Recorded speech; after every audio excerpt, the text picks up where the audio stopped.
Hello friends, आज की class में हम पढ़ने जा रहे हैं Bohr theory of atomic structure.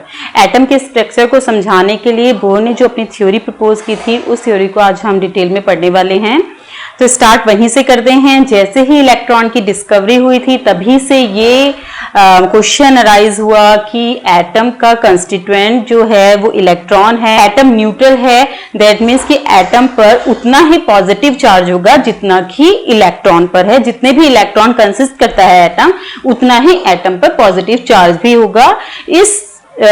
इसलिए एटम के स्ट्रक्चर को सबसे पहले एक्सप्लेन करने के लिए थॉमसन ने प्लम पुडिंग मॉडल दिया, जिसमें उन्होंने बताया कि एटम न्यूट्रल है, इसीलिए जितने इलेक्ट्रॉन्स एटम के ऊपर हैं उतना ही पॉजिटिव चार्ज यूनिफॉर्मली एक स्फीयर की फॉर्म में डिस्ट्रीब्यूटेड है, लाइक का प्लम, या आप मान सकते हैं जैसे वाटरमेलन में रेड पार्ट होता है और इलेक्ट्रॉन एम्बेडेड है इसके अंदर। ओके, थॉमसन का ये प्लम पुडिंग मॉडल जो है वो कुछ चीजों को एक्सप्लेन कर सकता था, लेकिन वो डिस्कार्ड कर दिया गया क्योंकि वो एटम के बिहेवियर को, हाइड्रोजन के स्पेक्ट्रम को और बहुत सारी ऐसी चीजें हैं जिन्हें वो एक्सप्लेन नहीं कर पाए थे। उसी समय पर जीजर एंड मास्टर नाम के दो साइंटिस्ट अल्फा पार्टिकल, जो कि रेडियोएक्टिविटी तभी डिस्कवर हुई थी, उसमें से जो अल्फा रेज, बीटा रेज और गामा रेज निकली थी, उन्होंने अल्फा और बीटा पार्टिकल की डिस्कवरी की थी। तब अल्फा पार्टिकल की प्रॉपर्टीज को स्टडी करने के लिए अल्फा पार्टिकल को डिफरेंट मेटल और डिफरेंट गैसेस से पास करा रहे थे और ऑब्जर्वेशन ले रहे थे। तब रदरफोर्ड ने अल्फा पार्टिकल को एक थिन गोल्ड फॉयल, जो कि 10⁻⁻7 मीटर के थिकनेस की थी, उस फॉयल के ऊपर जब अल्फा पार्टिकल बम्बार्ड हो रहे थे तो उससे कुछ ऑब्जर्वेशन देखे और उन ऑब्जर्वेशन के थ्रू रिजल्ट निकाले और एटम के स्ट्रक्चर को एक्सप्लेन किया। जिसमें से तीन मेनली ऑब्जर्वेशन थे कि कुछ अल्फा पार्टिकल सीधे फोटोग्राफिक प्लेट पर जा रहे थे, यानी कि जो मेटल फॉयल से पास होके सीधे जा रहे थे, और कुछ अल्फा पार्टिकल 90 डिग्री तक डेविएट कर रहे थे, और कुछ पार्टिकल ऐसे थे जो 180 डिग्री पर डेविएट होकर वापस आ रहे थे। इन तीनों ऑब्जर्वेशन से एटम के बारे में, एटम के स्ट्रक्चर के बारे में रदरफोर्ड ने कुछ पॉइंट्स रखे कि क्योंकि most of the alpha particle passing through the gold foil without deviating, तो यानी कि एटम का ऑलमोस्ट पार्ट होलो है। ठीक है। और सेकेंड पॉइंट कि कुछ जो अल्फा पार्टिकल हैं वो डेविएट हुए थे 90 डिग्री तक, दैट मीन्स कि वो इलेक्ट्रॉन से डेविएट हुए हैं, क्योंकि अल्फा पार्टिकल के ऊपर +2 पॉजिटिव चार्ज होता है, तो वो इलेक्ट्रॉन क्योंकि बहुत लाइट होता है, आपको पता है इलेक्ट्रॉन का मास होता है वो 1/2000 टाइम लेस होता है हाइड्रोजन के मास से। दैट मीन्स कि इलेक्ट्रॉन, इतने छोटे इलेक्ट्रॉन से डेविएट होके वो 90 डिग्री तक स्कैटर हो रहे थे, और कुछ अल्फा पार्टिकल 20,000 में से एक ऐसा अल्फा पार्टिकल मिला जो वापस 180 डिग्री पर डेविएट हो रहा था और वापस मिल रहा था। तो रदरफोर्ड ने कंक्लूजन निकाला कि जितना भी पॉजिटिव चार्ज है एटम का वो सारा एक ही जगह कॉन्सेंट्रेटेड है, और इस बेस पर रदरफोर्ड ने अपना मॉडल दिया एटम के स्ट्रक्चर को समझाने के लिए। उनके अकॉर्डिंग जितना एटम का जितना भी पॉजिटिव चार्ज है वो उसकी कोर या सेंटर पर, ठीक है, एटम को एक स्फीयर माना और कहा कि जितना भी पॉजिटिव चार्ज है एटम का वो उसके सेंटर या कोर पर कॉन्सेंट्रेटेड है, और जिसका नाम उन्होंने न्यूक्लियस दिया। तो इसलिए रदरफोर्ड को न्यूक्लियस का फादर भी माना जाता है, क्योंकि उन्होंने ही न्यूक्लियस के बारे में बताया।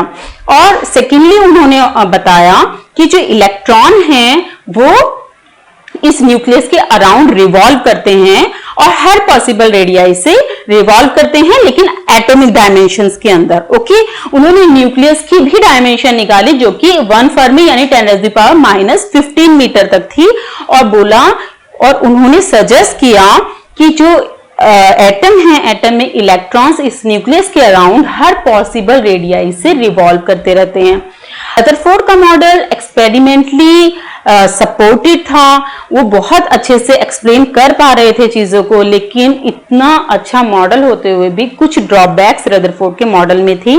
सबसे पहला ध्यान से सुनना है कि सबसे पहला ड्रॉबैक था कि कोई भी एक्सेलरेटेड चार्ज पार्टिकल अगर मूव करता है, ठीक है, अगर कोई चार्ज पार्टिकल एक्सेलरेटेड होता है तो वो इलेक्ट्रोमैग्नेटिक रेडिएशन को एमिट करता है। क्लासिकल थ्योरी के अकॉर्डिंग कोई भी चार्ज पार्टिकल अगर एक्सेलरेट करेगा तो वो इलेक्ट्रोमैग्नेटिक रेडिएशन को एमिट करेगा। अगर इलेक्ट्रोमैग्नेटिक रेडिएशन को एमिट करेगा तो इलेक्ट्रॉन की एनर्जी में लॉस होता चला जाएगा और इलेक्ट्रॉन का पाथ छोटा होता चला जाएगा और वो न्यूक्लियस में कोलैप्स कर जाएगा और एटम का एग्जिस्टेंस नहीं हो पाएगा। हाइड्रोजन एटम के केस में भी उसकी लाइफ 10⁻⁻⁶ सेकेंड ही रहेगी। सेकेंडली जो ड्रॉबैक था कि जो एटम की हाइड्रोजन का जो स्पेक्ट्रम था वो रदरफोर्ड के अकॉर्डिंग कॉन्टिन्यूअस स्पेक्ट्रम होना चाहिए, क्योंकि उनकी जो मॉडल में इलेक्ट्रॉन हैं वो हर पॉसिबल रेडियाई के स्केल में मूव कर रहे थे, तो हर पॉसिबल रेडिएशन को एमिट करना चाहिए।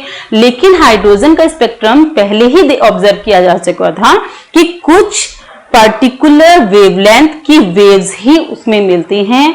इन दोनों चीज को रदरफोर्ड एक्सप्लेन नहीं कर पाए थे। हालांकि रदरफोर्ड पीरियोडिक टेबल में एटम्स के अरेंजमेंट को अच्छे से एक्सप्लेन कर पाए, लेकिन इन दो ड्रॉबैक के होते हुए रदरफोर्ड के मॉडल को पूरी तरह से एक्सेप्ट नहीं किया गया था। उसी समय पे 1913 पर बोर ने रदरफोर्ड मॉडल को आइडिया लेकर और साथ में प्लैंक की थ्योरी का आइडिया लेकर एक मॉडल प्रपोज किया। देखिए बोर ने रदरफोर्ड का मॉडल भी एज्यूम किया कि रदरफोर्ड के अकॉर्डिंग न्यूक्लियस सेंटर में है और इलेक्ट्रॉन के अराउंड रोटेट कर रहे हैं। और उस समय 1900 में, क्योंकि 1913 में बोर ने अपना मॉडल प्रोनाउंस किया था, तो 1900 तक क्वांटम थ्योरी ऑब्जर्वेशन में आ चुकी थी, क्योंकि ब्लैक बॉडी रेडिएशन को क्लासिकली एक्सप्लेन नहीं किया जा रहा था। उस दिन प्लैंक ने सजेस्ट किया था कि जो रेडिएंट एनर्जी है वो कॉन्टिन्यूअसली एब्जॉर्ब या एमिट नहीं होती है, वो क्वांटाइज्ड होती है, वो एनर्जी के पैकेट्स के फॉर्म में एब्जॉर्ब या एमिट होती हैं और उन क्वांटा को फोटॉन्स बोलते हैं और फोटॉन्स की एनर्जी h न्यू के इक्वल होती है, जहां h प्लैंक कांस्टेंट और न्यू फ्रीक्वेंसी है। ये चीज आप क्वांटम मैकेनिक्स में पीछे पढ़ चुके हैं। तो इस थ्योरी और रदरफोर्ड के मॉडल, इन दोनों को कंबाइन करके बोर ने अपना मॉडल प्रेजेंट किया, जिसमें उन्होंने सजेस्ट किया कि एटम में न्यूक्लियस, सेंटर में न्यूक्लियस होता है और सारा पॉजिटिव चार्ज इसमें कॉन्सेंट्रेट होता है, जो कि रदरफोर्ड बोल चुके थे। और एटॉमिक डायमेंशन में ही, एटॉमिक डायमेंशन कितनी होती है फ्रेंड्स? 10⁻⁻10 मीटर। एटॉमिक डायमेंशन के अंदर ही इलेक्ट्रॉन न्यूक्लियस के अराउंड रिवॉल्व करते हैं, लेकिन बोर ने प्रपोज किया कि रिवॉल्व करते हुए वो फिक्स सर्कुलर पाथ पर ही रिवॉल्व करते हैं और इस फिक्स सर्कुलर पाथ को ऑर्बिट या स्टेशनरी स्टेट का नाम दिया। ओके, तो ये ऑर्बिट है जिनमें इलेक्ट्रॉन रिवॉल्व कर सकते हैं।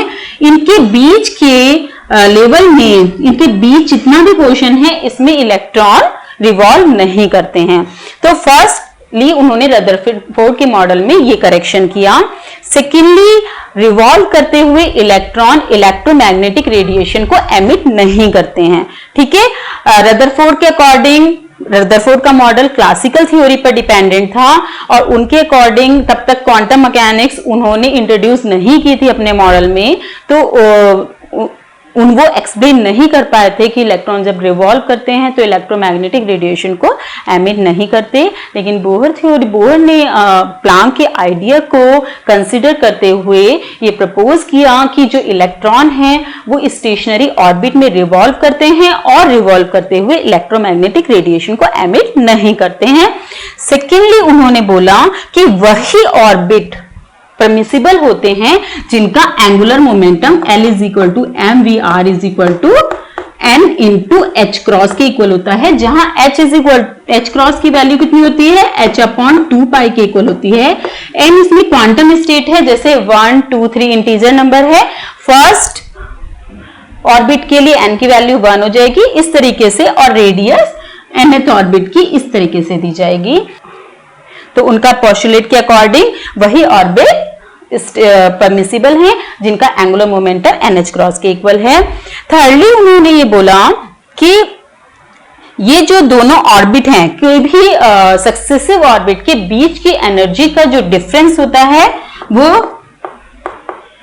n into H into new के इक्वल होता है। ओके, अगर कोई इलेक्ट्रॉन लोअर ऑर्बिट से हायर ऑर्बिट में जंप करता है, और जंप करेगा कैसे, जब इसको बाहर से कोई रेडिएशन मिलेगा और इस रेडिएशन की फ्रीक्वेंसी इतनी होगी कि यहां या यहां इन दोनों के डिफरेंस या इन दोनों के डिफरेंस या किसी ऑर्बिट के डिफरेंस के एनर्जी के इक्वल हो, तभी उसी कंडीशन में ये इलेक्ट्रॉन, कोई भी इलेक्ट्रॉन यहाँ की एनर्जी एब्जॉर्ब करेगा और साथ में हायर स्टेट में चला जाएगा, और कुछ टाइम बाद वो फिर वापस एक फोटोन को, डिफरेंट फ्रीक्वेंसी का फोटोन भी हो सकता है और सेम फ्रीक्वेंसी का भी हो सकता है, वो डिपेंड करता है कि इलेक्ट्रॉन जंप करके कौन सी हायर स्टेट में गया है और उसके बाद वो किस तरीके से अंदर आ रहा है अपनी नॉर्मल स्टेट में।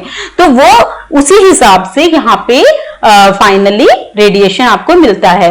और अगर ये फोटोन इतनी फ्रीक्वेंसी का है या इतनी एनर्जी का है कि और किसी भी ऑर्बिट की एनर्जी के डिफरेंस से मैच नहीं करता है, तो ये डायरेक्टली इससे पास हो जाता है। हाइड्रोजन स्पेक्ट्रम इस एनर्जी को एब्जॉर्ब करेगा ही नहीं, ठीक है। और अगर इसने कर लिया है, हायर एनर्जी स्टेट में आ गई है, तो दो ऑर्बिट के बीच की एनर्जी के डिफरेंस के इक्वल क्वांटा को एमिट करता है। इसीलिए यही रीजन है कि कंटिन्यूअस हाइड्रोजन स्पेक्ट्रम नहीं मिलता है, जो कि रदरफोर्ड की थ्योरी का ड्रॉबैक था। वो नहीं एक्सप्लेन कर पाए थे कि आपको कॉन्टिन्यूअस जो हाइड्रोजन स्पेक्ट्रम है उसमें कॉन्टिन्यूअस रेडिएशन क्यों नहीं मिल रहा है।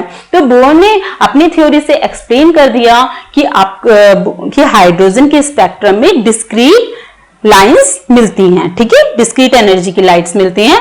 तो उन सबको, तो बोर की थ्योरी से पूरी तरह से एक्सप्लेन हो गया कि क्यों हाइड्रोजन का स्पेक्ट्रम और एटम की स्टेबिलिटी को। तो बोहर के ड्रॉबैक क्या हैं? बोहर का जो मॉडल है वो सिर्फ वन इलेक्ट्रॉन एटम जैसे हाइड्रोजन एटम पर ही अप्लाई हो सकता है। मल्टी इलेक्ट्रॉन एटम पर बोहर का मॉडल एप्लीकेबल नहीं हो सकता है, ये इसका ड्रॉबैक है। लेकिन फिर भी बोर मॉडल इतना इंपॉर्टेंट है क्योंकि ये ही एक तरह का फाउंडेशन है जिसने एटम के स्ट्रक्चर को बहुत अच्छे से एक्सप्लेन किया। इसलिए बोर थ्योरी हमेशा से ही बहुत इंपॉर्टेंट रही है और इसकी कॉन्सेप्ट को भी समझना। तो फ्रेंड्स, नेक्स्ट लेक्चर में हम लोग बोर की थ्योरी से, बोर ने अपनी थ्योरी से किस तरह से हाइड्रोजन के स्पेक्ट्रम को समझाया, इस चीज को डिस्कस करने वाले हैं। इस लेक्चर में इतना ही। Thank you.